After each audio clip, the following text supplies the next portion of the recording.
The technique that I'm going to talk about today is not something that you have to change to. It's something that you can add on, and it's very easy, and it's going to make your writing a lot more fun. I promise.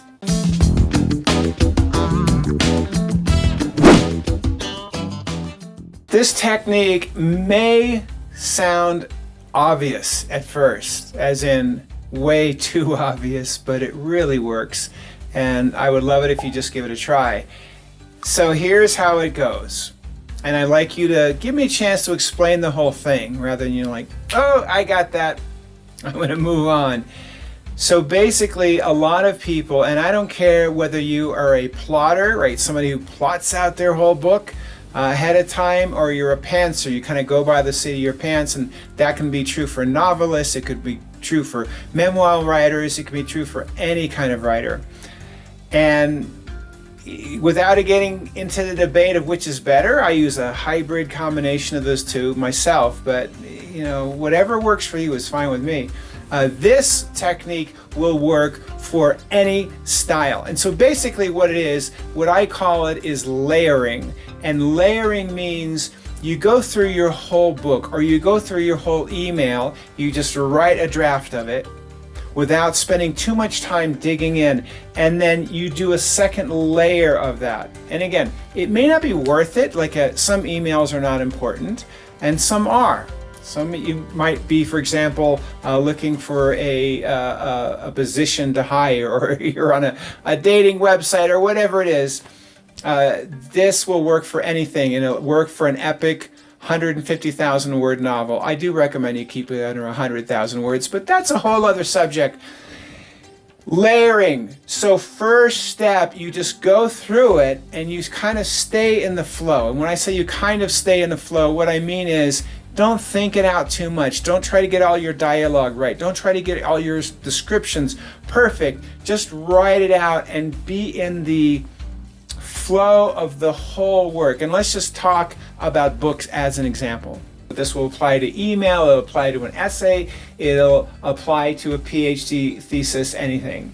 What a lot of writers do is they try to get all the way to the bottom, each chapter, each scene, every part of that book or essay or whatever it is as they go along. And personally, I feel this is a mistake because first of all, it makes it easy to kind of lose sight of the whole work, right? When you go all the way down, then you can lose sight of how the book fits together. When you do this first layer, you do that first draft, which a lot of people do the first draft, but then the second draft, they'll try to get it right, scene by scene.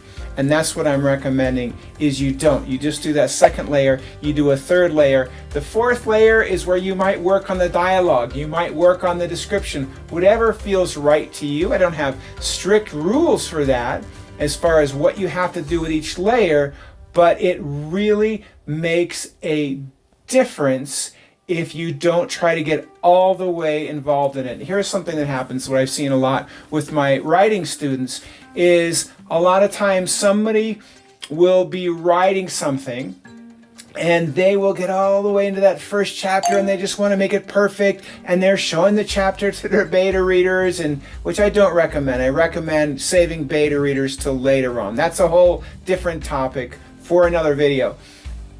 They will work and work and work that first chapter and get it perfect. Then they'll work on the second chapter and get it perfect. Then they'll work on that third chapter and get it perfect. Then they'll work on that fourth chapter and wait a minute, something doesn't fit here. So they've either got to cut something out of that fourth chapter or go back to that first chapter and rework it. But they've already worked it and worked it. So that can be a lot of wasted time, a lot of wasted energy, a lot of wasted creative resource. You know, why not be efficient and have it be fun? So if you go all the way through and then you do a second layer, you might see that, oh, you know what, there does need to be some adjustment with that chapter number 4, or something in chapter 1 needs to be adjusted to fit chapter 4. And again, this is for fiction, memoir, it doesn't matter, how-to, nonfiction, whatever you're writing. And if you're just writing that layer, then you can easily adjust that without too much pain. And I use the word pain not facetiously, but because when I have to rewrite something or discard part of my book, it's painful. It's painful. It's something I put my heart and soul into for a long time. That's not fun to have to discard it. So that's my recommendation. Write in layers. Try it. Do an experiment. See how that works. Next time you write whatever it is, an email that has to be, it's something important. Write it in layers and see how that works for you. On your book, try going through the whole book more quickly than you normally would. Instead of having to get it right each chapter, each scene, go through the whole thing, then do another layer and another layer and another layer. The trap of that can be that you can do so many layers and it just infinitely goes, and so then you're just tweaking and retweaking, and that's not good either. I don't know if you've ever experienced it. I have, where I've worked on something and it was really ready for publication, but yet I kept tweaking it, and that is no fun either. So it is important for you to notice where you've done enough layers.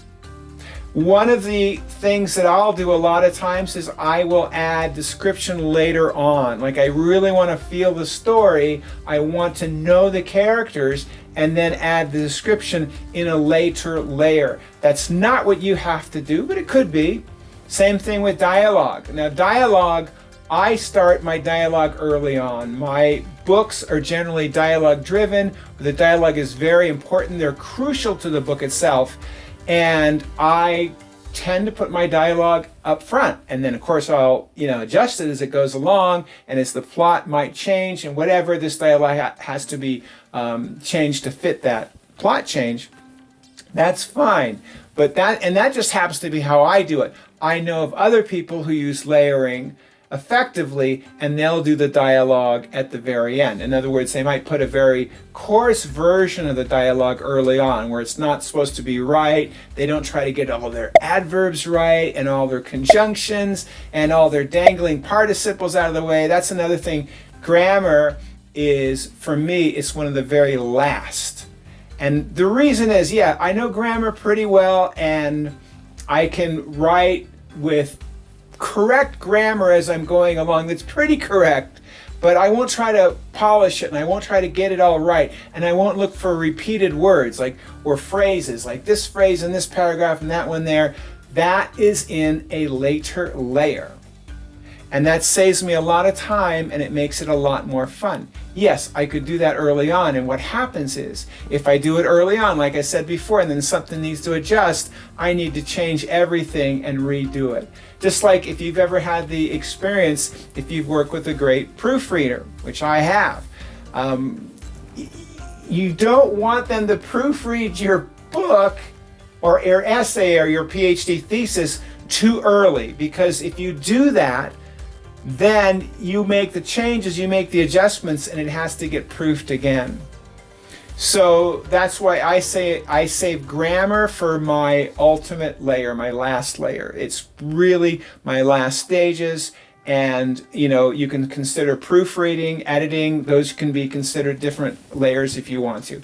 So this layering technique, you can add it to whatever you do. I highly, highly recommend you try it. It makes writing a lot more fun. When I started doing layering a few years ago, it just made everything a lot more fun. With different, on this side, with different, that was the first book that I used layering on, and it just made all the difference in the world in terms of how much easier it was and how much more fun it was. So try it. See if you like it. I hope this was useful for you, and please feel free to check out some of my other videos. I hope you like them as well.